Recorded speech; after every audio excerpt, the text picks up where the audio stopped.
Good morning, Isaac. It's so nice to be here with you today. What an honor, and thank you for taking the time to speak with us. We are all great admirers of your work and the humor that you bring to a very important subject. And the title of your latest book is How People Matter, which really talks about mattering and feeling valued and adding value. Can you talk to the DARS team about and elaborate on this for them? Why it's important, why it's your latest work? So thank you for having me, and hi to the DARS team. I think that the concept of mattering is absolutely essential, not just in life, but also in working life. And when you look at what people want the most in life and at work, is really two things. People want to feel valued by themselves and others, and people want to add value to themselves and others. So feeling valued is this fundamental human need for connection, recognition, appreciation, attachment, affirmation. So feeling valued is something that we're always striving for, because we are fundamentally interconnected beings, right? So we all have this thirst, this human hunger to feel valued. Now, that is all very important, but it's only half of the mattering question. The other half is, how do I add value? Which is another fundamental human need. It goes by different names: self-determination, sense of control, empowering, mastery, skill development, competence development, learning, growth, expanding self-horizons. It's all about adding value. So how do I add value to myself? At work, how do I improve my skills, my competencies? How do I feel like I'm succeeding at work? But also, how do I make a contribution to others, to the community that we're serving, but also to my own team? So we all have a responsibility, not just to feel valued, right? Because if we just thought about, oh, how can I feel valued? We would end up with very narcissistic groups, right? It's all about me. But we have to balance the need to feel valued with the need to add value. We want other people to feel valued too. So we have to be able to recognize our humanity in my need to feel that I'm recognized for my efforts. And at the same time, I have to be doing the same for others. It's a balancing act. It's a balancing between feeling valued and adding value, not just to self, but others. So this is why I think promoting mattering is so important, because it's meeting fundamental human needs. And the good news is that there are a lot of things we can do to improve the culture within our own teams and with the people we serve in the community. That's wonderful. There's so much to think about. I mean, there's so much there. There's such a depth of what you're talking about. So in terms of mattering, I mean, we love your Bet I Can model, and this is something that we're suggesting for the DARS team. So what are some of the key components that you feel are most important in what you just spoke about and as it leads into the Bet I Can model? Right. So if our goal is to create a culture of mattering, both within my team and in the work we do with others in the community, then we can use certain Bet I Can tools to promote a culture of mattering. So if I just speak on the I, you know, behaviors, emotions, thoughts, you know, and then we have interpersonal relationships, you know. When you think about how we can make other people feel like they matter. So there are two components, connect and communicate. So if you have this guiding star, which is mattering, how can I connect with other people in my interactions so that they feel valued and that they have an opportunity to add value?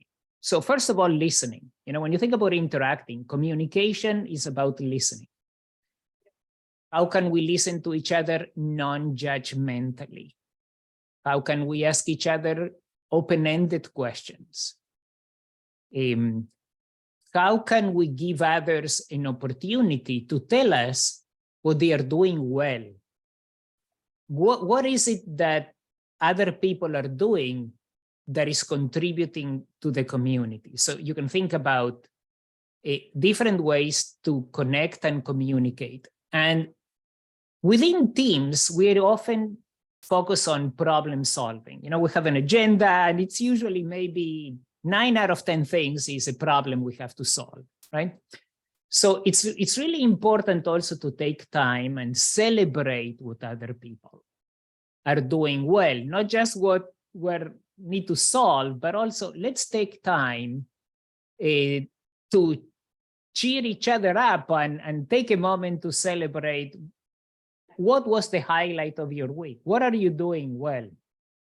What are you proud of, right? And we think about how Shelley Gable taught everybody how to communicate with people. When somebody tells me good news, how do I respond? Do I just respond passively with, like, oh, okay, that's good? Or do I respond actively when somebody is telling me good news? I say, like, tell me more. I really want to hear, what is it that you did that was so effective with this client? You know, and how did the client respond? Showing interest, asking open-ended questions, you know, active and constructive. I want to hear from you. So that was about the I, you know, for interactions in the Better I Can model. Now, if you think about behaviors, start with a B, you know, set a goal and create positive habits. One goal is that every time that we meet, one of our goals is to make sure that we say something or we do something to make other people feel valued.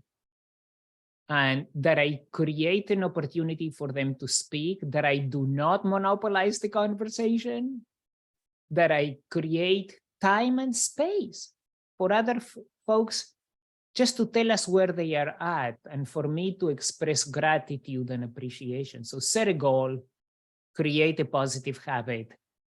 You can create a positive habit in your team meetings. And a positive habit is maybe starting by recognizing each other for the good work you're doing, and maybe creating group norms. Group norms are so important in the life of any group, you know, a family, a work team, a community, a church. What are our group norms? Make it a habit to review the group norms. Maybe your group norms are about respecting each other, not monopolizing the conversation. Remember to support one another in times of crisis. Do not punish people for showing vulnerabilities. Vulnerabilities are welcome here because we're all humans. So I'm just giving you a few examples. But in essence, if you think about the goal is a culture of mattering where everybody feels valued and everybody has an opportunity to add value. Then you can go through the Better I Can, behaviors, emotions, thoughts, etc., and think about, how can I leverage thoughts? How can I leverage awareness to achieve the goal of mattering?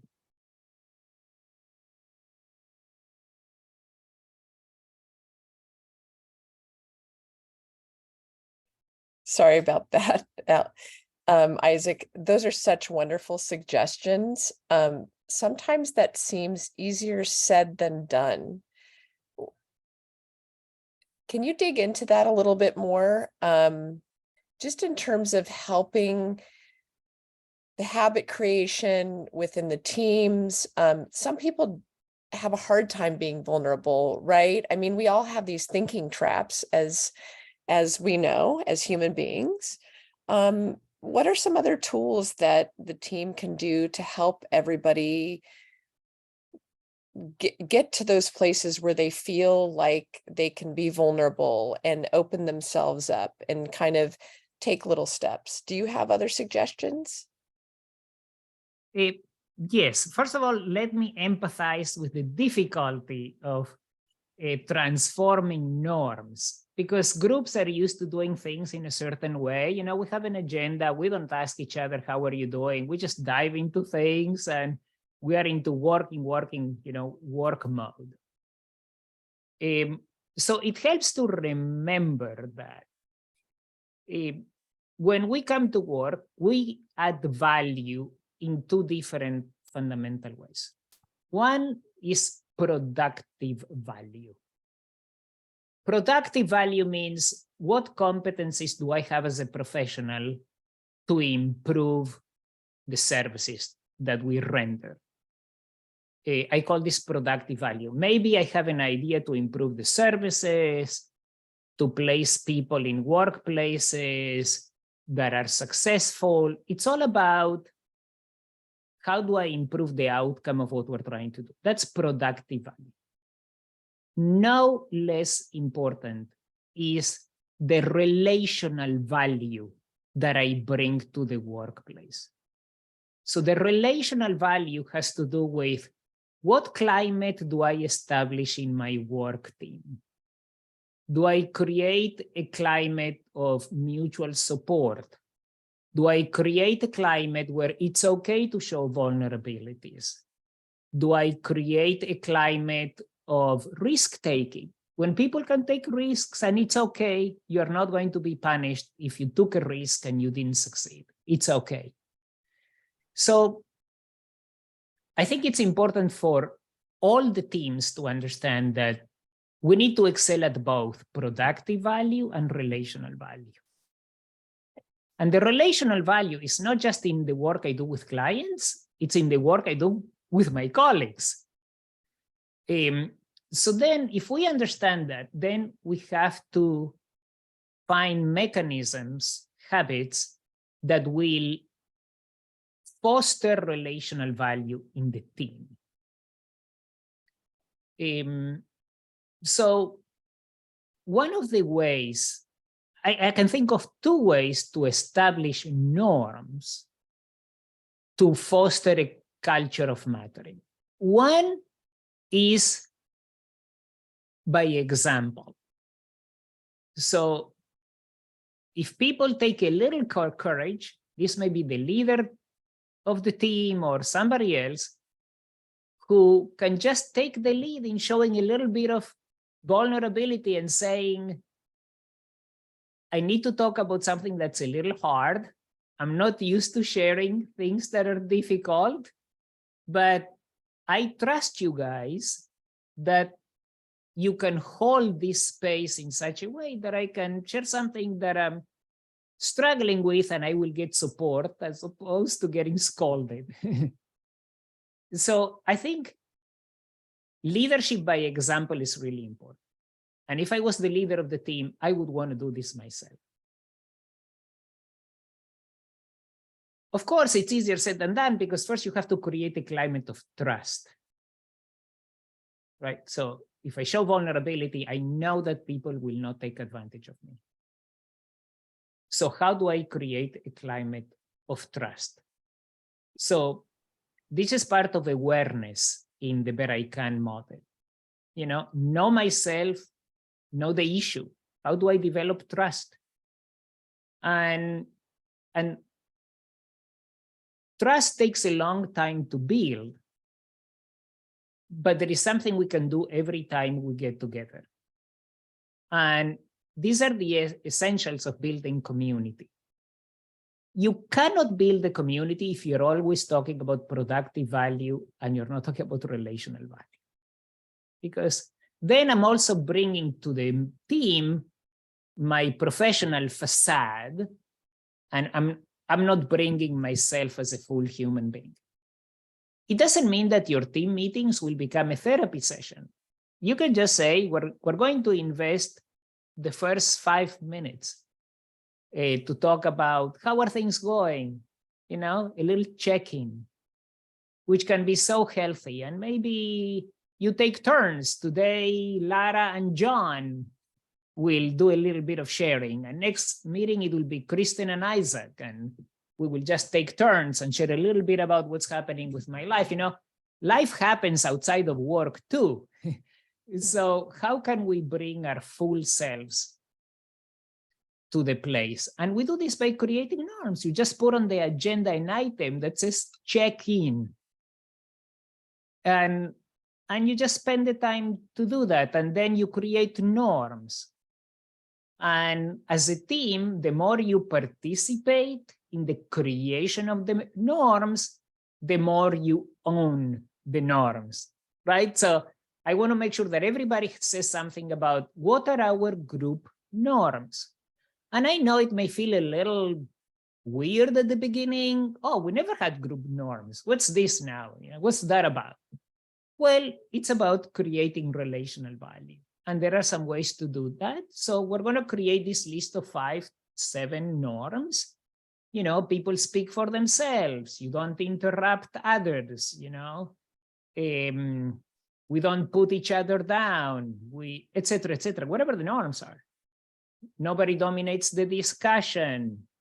Everybody has something important to say, whatever the norms are that the group comes up with, and then you review them at the beginning of each meeting.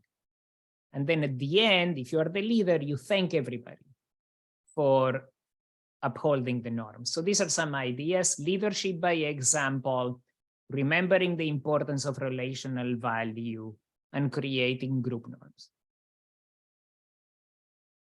Those are wonderful suggestions. And in a way, they just seem very simple, but I guess it's just a matter of putting them into practice, right? Like you said, creating the norms. It's almost like establishing, like, what's the norm of the culture? What do we expect within our group, right? Exactly. So I'm curious, Isaac, what led you to do this deep, really important work? Like within your own, can you share with the team some moments in your incredibly accomplished career with people where you recognize that this was a crucial turning point, and why you've devoted so much time to studying this and sharing it and researching it? There is always a combination of the personal and the professional in any ideas that you feel passionate about. And I've been looking to integrate, synthesize, summarize in simple terms a lot of what I've learned, first about being a clinical child psychologist, later becoming a community psychologist, working with people in vulnerable states, individually and in communities, working with organizations in positions of leadership. I was dean of a school for 11.5 years. I was vice provost of a large organization, the University of Miami, for 5 years. And what happens is that you get to see patterns. You see patterns across families, you see patterns across communities. I've lived in 5 countries, so you see patterns across countries. And then you begin to ask yourself, what's in common? What are these patterns about? How come some people are happy, healthy, and well, and some others are not? And a huge distinguishing factor between people who are happy and productive and people who are not is that the happy and productive people feel like they matter, and the unhappy and productive people, they're not. They don't feel like they matter. And when you think about some of the most important concepts in psychology, like attachment, social support, love, meaning, relationships, they all have to do with feeling value. You know, how do we find meaning? How did Viktor Frankl find meaning in the midst of the Holocaust to help other people? Because he was driven by adding value to other people. The other people in concentration camps who were suffering, and he saw as a calling to help them. So on this side, on the feeling valued side, there is a fundamental thirst for being recognized, appreciated, affirmed. Just think about a baby and the importance of healthy attachments to caring figures in childhood, and the huge impact of feeling like you have a healthy bond with your caregivers. And that gives you trust in the world, thinking about Erik Erikson. And there is so much developmental, clinical, social, personality, community psychology into feeling valued as a human being. And then, as I said before, this is only 50% of the equation, right? The other 50% is, I have agency in life. I want to do stuff. I want to learn. I want to help myself. I want to become a great violinist. Maybe I want to become a great swimmer. Maybe I want to be a great leader, or I just want to do the best I can for my community. All that, it's about adding value. So for me, feeling valued and adding value are 4 words that encapsulate a great deal about the human experience. And if I may say one more thing, it is that we should pay attention to what conditions are conducive to feeling valued and adding value, and what conditions are not. And it turns out, in our studies, we found that the more people experience conditions of fairness in their lives, at work, in the community, in their dealings with the government, as in DARS, you know, when you're dealing with social agencies and health and human services, you need to be treated with respect. You need to be given the resources you need to carry out your job and do what you need. And the more you are treated with respect, the more you experience fairness, the more you have voice and choice, the more you feel value, and the more you're able to add value. So for me, mattering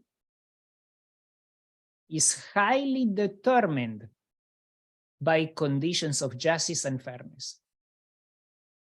So, and what happens is that, and we found this empirically, we had this hypothesis that we tested both at the individual level. We asked people a representative sample of the US, and we also compared countries internationally because there are a lot of metrics to compare countries.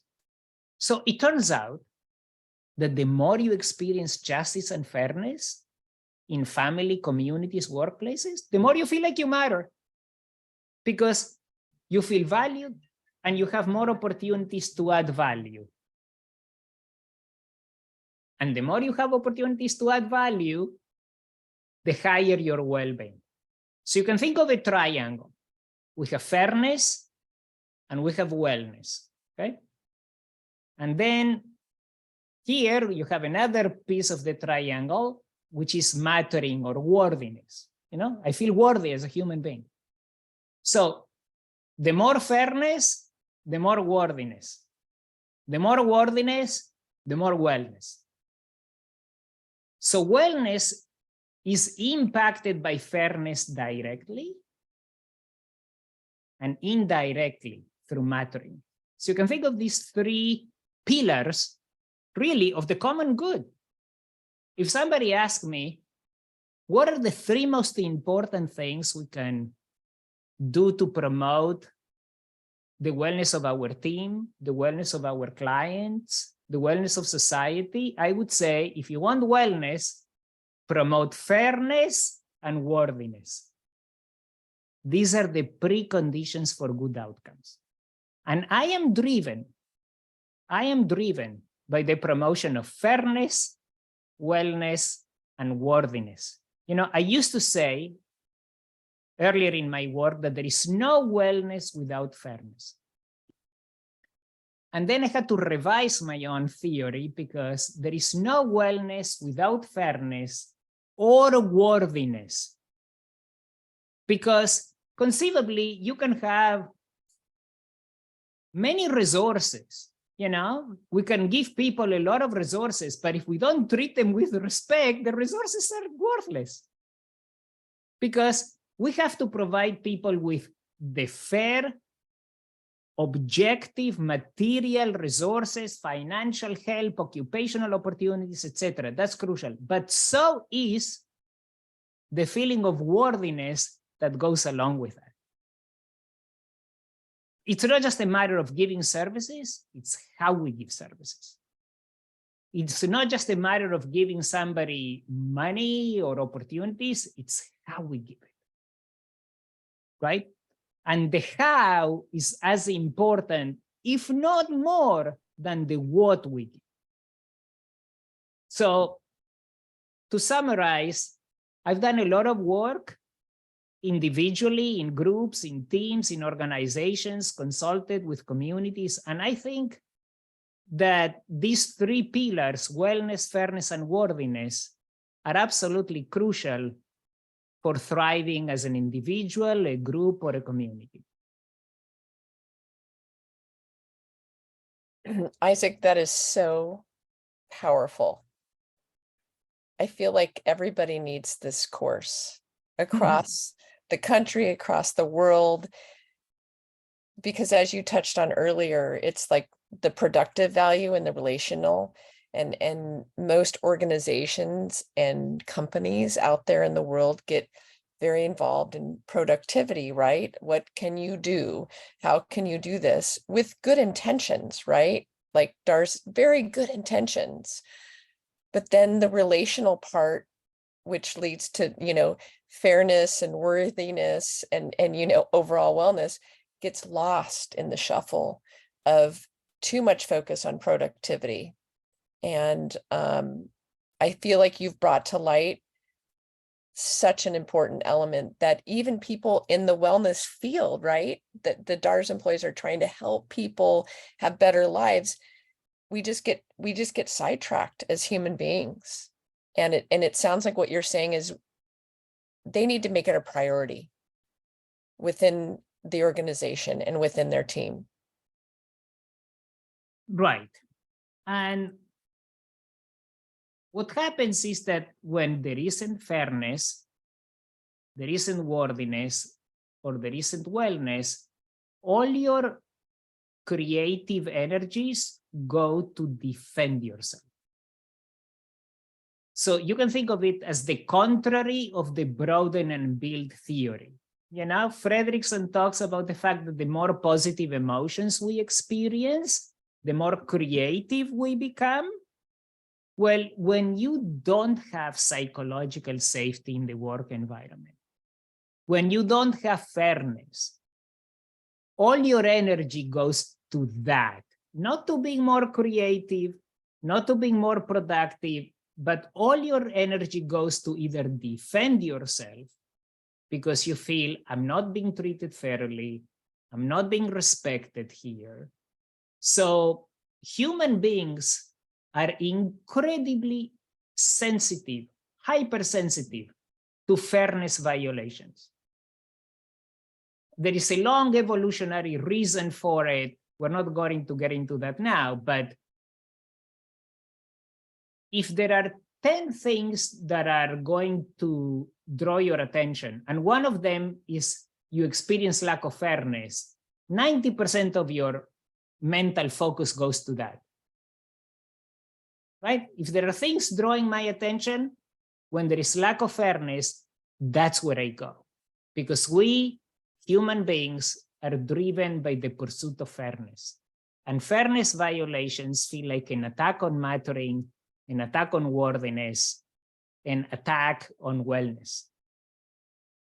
So if I don't feel like I matter because I'm being disrespected in some way, or because there is lack of fairness or favoritism, or some people get away with stuff and I don't get away with stuff, or whatever it is that's happening that's creating lack of fairness, all my mental energy goes to that, to defend myself from attacks or to attack others who are inflicting unfairness on others.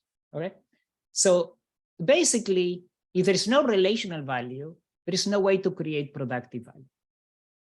And there are studies demonstrating that, for example, the Aristotle project at the Google.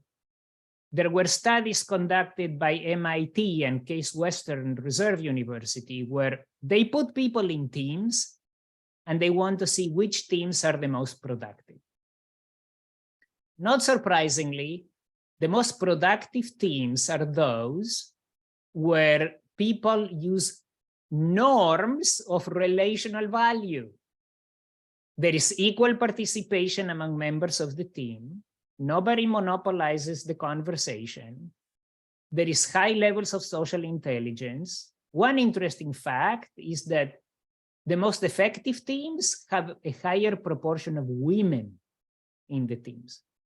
Maybe because women are more used to promoting and dealing with relational value. But basically what we know is that if you want to improve your productive value, please invest in relational value.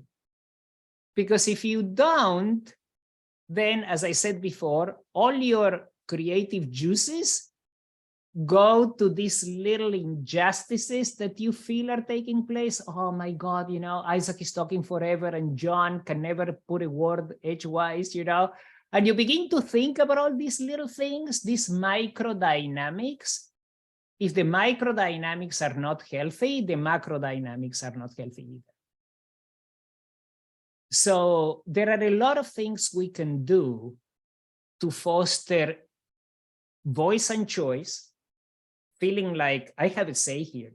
I'm not just a cartoon. I have flesh. I feel things. My voice matters. I want to be asked my opinion about things, and this speaks about the value of participation. How do we ensure that everybody participates in our team's decisions? So if you're a leader, you have to be thinking, who is talking, who is silent? How can I make sure that everyone has a voice? And obviously, in all groups, some people are more dominant than others. That's natural. But if you're a leader, you want to instill a culture where all the voices are important. So if you're a leader, you need to do your homework. And your homework is, what are my goals for this meeting? Because every encounter that you have is an opportunity to either build trust, build community, build a culture of mattering, or not. And if you're a leader, you better have as your unwritten agenda, what am I going to do to create norms, to lead by example, to make sure that everyone participates? That if somebody is putting somebody else down, I'm going to intervene and I'm going to say, excuse me, Isaac, but that's not one of the norms. We have to respect the norms. The way you're talking to Kirsten is diminishing. We don't do this here. And eventually, you reinforce the norms, you talk about the norms, And that becomes the norm. So I don't want to pretend that it's easy, but the way you do it is through leadership, role modeling, and I would call it leadership and teamship. You know, if I'm a member of a team, it's not just all about the leader. What responsibility do I have to model all, to exhibit all these behaviors? It's not just about the leader. That's a big mistake. So we all have a responsibility. So if I can summarize this culture transformation that we're trying to promote, I would say the following. We live in a predominantly me culture. A me culture says a few things. I have the right to feel valued so that I may be happy. That's a me culture. We're all claiming our rights to feel valued. I'm here, please love me. Okay? There's nothing wrong with feeling valued and being happy. The only problem is that if that's all you do, you are creating a me culture as opposed to a we culture. What culture do you want to create in DARS, in your teams, in the community? You want to create a we culture. And a we culture is fundamentally different than a me culture. A we culture says the following. All have a right and responsibility, feel valued and add value to self and others so that we can all experience not just wellness, but also fairness. Okay? So in a we culture, I'll repeat it because I had a professor 40 years ago who said that if something is worth saying, it's worth repeating. So in a we culture, we all have the right and responsibility to feel valued and add value so that we may all experience not just wellness, but also fairness. It's not just about the right to be happy, it's about the responsibility to make others happy and make them feel valued. So, okay, this sounds like a manifesto for a we culture, but you can download that and translate that into new behaviors in the team. That is very powerful. I love that it's a right, but a responsibility. So you're not a passive participant in it. You're an active. Everybody on the team in the organization is an active participant in the mattering culture, essentially. Absolutely right. And we shouldn't just outsource to the leader all the responsibility to create a culture of mattering. We all have a responsibility to make sure that we create a culture of mattering, that we're always asking ourselves, how am I making other people feel here? Am I making other people feel valued? Do I give them an opportunity to add value? Or is it all about Isaac taking center stage and, just showing off? What's my role here? So I believe in teamship and followership as much as I believe in leadership. That is beautiful, Isaac. Thank you. So powerful. John and Kristen, do you have any other questions for Isaac? I just wanted to say thank you, Isaac, because this is, it's fantastic. And it's so great to hear you frame years and years of wisdom in just a few minutes. So we're very, very grateful for your time. Thank you. Thank you. Yeah, Isaac, I can't thank you enough. And I know that the DARS team is going to thank you because, I mean, as I sit here and have had the privilege to be with them and to be with you, to kind of see the paths come together with what you just shared, it is so appropriate and so what they need to hear and be reminded of. So especially that last part about leadership and fellowship, and I feel like it brings it all full circle. So thank you for that gift. Thank you for the opportunity. I'm glad that if I can add value in a small way, it makes me feel like I matter. So I'm happy. I'm happy now. Great. I want to say on a personal note that of this entire year of MAP, your lecture was the most powerful for me personally.